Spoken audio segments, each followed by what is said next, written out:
ठीक इसके पिछले वाले वीडियो में हम लोग इकाई सेल क्या है, इकाई सेल के प्रकार को विस्तार से समझ चुके थे। उसमें मैंने बताया था कि इकाई सेल का निरूपण करते समय 7 क्रिस्टल तंत्रों का निर्माण होती है, जो आपके एग्जाम में कई बार पूछता है। तो जो 7 क्रिस्टल तंत्र बनते हैं, उन क्रिस्टल तंत्रों को ट्विकली मैं याद कराऊंगा। अब देखिए, सबसे पहली बात समझिए, ये आपका इकाई सेल था। इसका निरूपण हम लोग कैसे करते हैं? तो निरूपण करने के लिए 3 अक्ष लेते हैं। देखिए, हाई वाला आपका एक्स अक्ष हो गया, हाई एक्स अक्ष, ये वाई अक्ष, और इधर एक जेड अक्ष निकल जाती है। 3 अक्ष यहाँ से निकल जाता है। अब तीनों अक्ष की दूरियां हम लोग यानी उसकी अक्षीय लंबाई ए बी सी लेकर चलते हैं। स्मॉल ए, स्मॉल बी और स्मॉल सी, इनका तीनों कोण लेकर चलेंगे, अल्फा, बीटा और एक और कोण लेकर चलेंगे, गामा। यानी इकाई सेल का निरूपण करते समय एक्स अक्ष वाई अक्ष की दूरियां लेकर चलेंगे, एबीसी, वो अक्षीय लंबाई कहलाएगा, और जो कोण लेंगे वो अक्षीय कोण कहलाएगा। अब देखिए, इस इकाई सेल के निरूपण से 7 गो क्रिस्टल तंत्र का दूसरा का नाम होता है रवा तंत्र। यहाँ से ऑब्जेक्टिव क्वेश्चन कई बार पूछ देता है कि घनाकार सेल का अक्षीय लंबाई क्या होता है,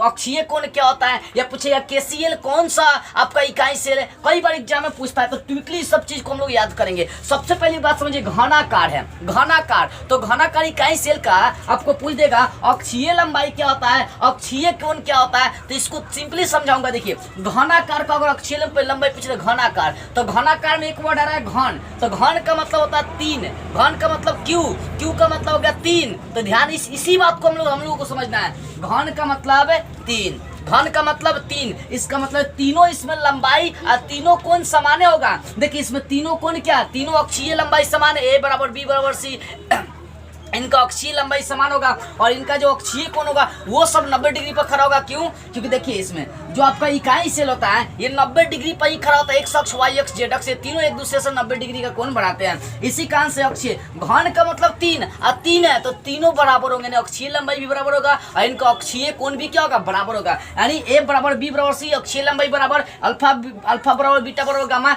कितना होगा 90 डिग्री। ये तीनों क्या है, बराबर है। ठीक है। अब दूसरा का चतुष्कोणीय। चतुष्कोणीय को कैसे याद करेंगे? देखो, चतुष का मतलब 4 होता है। अब चतुष्कोणीय का अक्षीय लंबाई निकालना हो तो क्या करेंगे? नहीं, चतुष का मतलब 4, तो 4 का मात्रा आपको आधा करना, आधा कितना हो जाएगा, 2 होगा। इसका मतलब इसकी 2 गो लंबाई समान होगा, तीसरा का लंबाई समान नहीं होगा। यानी ए बराबर बी, तो 2 गो लंबाई समान है, लेकिन देखिए तीसरा का नहीं समान है, यानी ए बराबर B is not is equal C है। समझ में? तो चतुष्कोणीय का जो आधा करेंगे, 4 का आधा करेंगे 2, चतुष का मतलब 4 होता है। तो इनका कहने का मतलब ये है बाबू, इनके कहने का मतलब ये है कि चतुष्कोणीय है, यानी आधा करेंगे 4 का 2, यानी इनका 2 अक्षीय लंबाई समान होगा, और इनका जो अक्षीय कोण होगा 2 से 1 बढ़ जाएंगे 3। इनका मतलब अक्षीय कोण जो है वो पूरी तरह से सब समान होगा, अल्फा बीटा गामा। यानी चतुष्कोणीय, अगर चतुष्कोणीय इकाई सेल का अक्षीय लंबाई देखेंगे तो 2 को बराबर होगा, और इसका अक्षीय कोण जो है ना वो तीनों को तीनों बराबर निकल जाते हैं। अब तीसरा समझते हैं। तीसरा का नाम है ऑर्थोरम्बिक। अब पूछेगा ऑर्थोरम्बिक का अक्षीय लंबाई क्या है, ऑर्थोरम्बिक का अक्षीय कोण क्या है। देखो, ऑर्थो का मतलब अर्थ समझिए, ऑर्थो का मतलब अर्थ मतलब किसी का कोई अर्थ नहीं निकल रहा है। अब किसी का कोई अर्थ नहीं निकल रहा है, यानी एको गो अक्षीय लंबाई बराबर नहीं होगा, अक्षीय लंबाई एक भी बराबर नहीं होगा। ऑर्थोरम्बिक, अर्थ किसी का अर्थ नहीं निकल रहा है, यानी इनका कोई भी अक्षीय लंबाई बराबर नहीं होता है। A is not is equal, B is not is equal C, यानी A is not is equal C, यानी इनका कोई बराबर नहीं होता है। लेकिन अर्थ नहीं निकल रहा था, किसका नहीं निकल रहा था, उसकी लंबाई का, लेकिन उसका कोण का तो निकल रहा था। यहाँ कोण जो है तो तीनों बराबर जाते हैं, ए बराबर बी बराबर अल्फा बराबर बीटा बराबर गामा बराबर कितना 90 डिग्री कोण बन जाते हैं। तो 3 कंडीशन मैंने आपको क्या किया, समझाने का काम किया।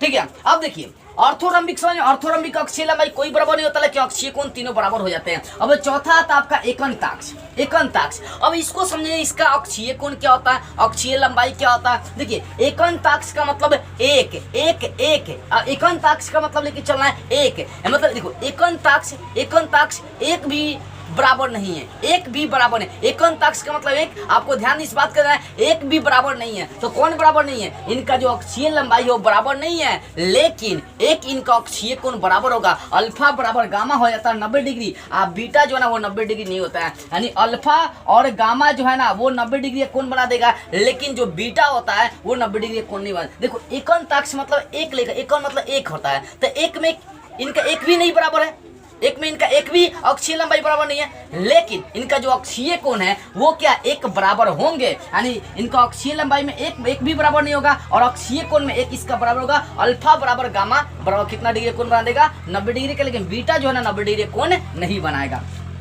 अब देखिए त्रिनताक्ष को कैसे याद करेंगे। त्रिनताक्ष का अक्षीय लंबाई क्या होता है, त्रिनताक्ष का अक्षीय कोण क्या होता है। देखो त्रिन का मतलब हो गया तीन, त्रिन में वर्ड आ रहा आपका तीन आ रहा है, इसका मतलब हो गया त्रिनताक्ष यानी तीनों। त्रिन का मतलब तीन, इसका तीनों कुछ नहीं होता है, न इसका तीनों अक्षीय लंबाई बराबर होता है और न ही इसका तीनों अक्षीय कोण बराबर होता है। ध्यान दीजिएगा, न ही इसका अक्षीय कोण न ही इसका अक्षीय लंबाई बराबर होता है। तो त्रिन का मतलब तीन, इसका मतलब तीनों बराबर नहीं है, यानी A is not equal B, A is not equal B is not equal सी।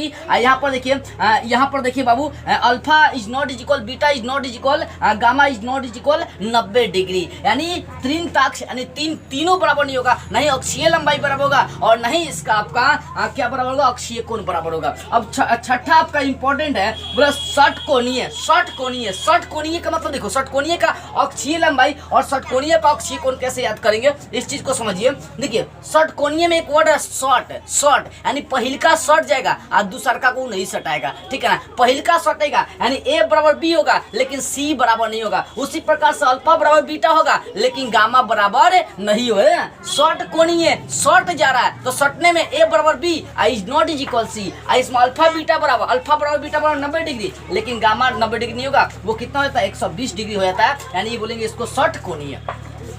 क्या बोलेंगे इसको, षटकोणीय। अब अंतिम आपका है समानांतर षटफलक।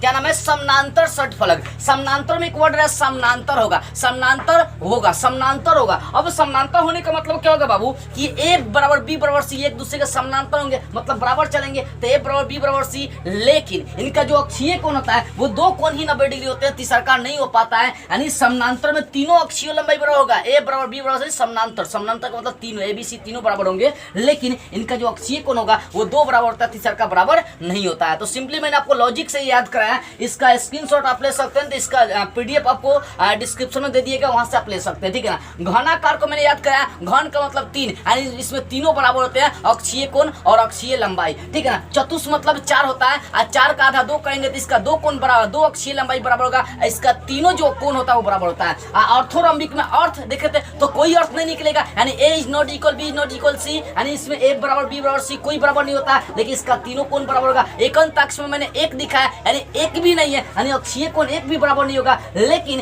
एक कोण आपका बराबर हो जाता है, ठीक है। उसको त्रिनताक्ष में दिखा, इसका तीनों बराबर नहीं होता, ना अक्षीय लंबाई नहीं अक्षीय कोण। षटकोणीय में दिखा एक शॉर्ट जाएगा और समानांतर में ए बी सी समानांतर हो जाएगा, लेकिन इसका दो कोण भी समानांतर होगा, तीसरा का कोण समानांतर नहीं होगा, ठीक है ना। तो इसी को रॉक क्रिस्टल तंत्र कहते हैं, ये इकाई सेल के प्रचलन से निकलती है। मुझे विश्वास है ये आपको ट्विकली समझ में आ गई होगी। तो इस वीडियो को बहुत ज्यादा बच्चों के पास शेयर करिए, क्योंकि आपको समझाने के लिए हमें काफी मेहनत करना पड़ता है। जय हिंद।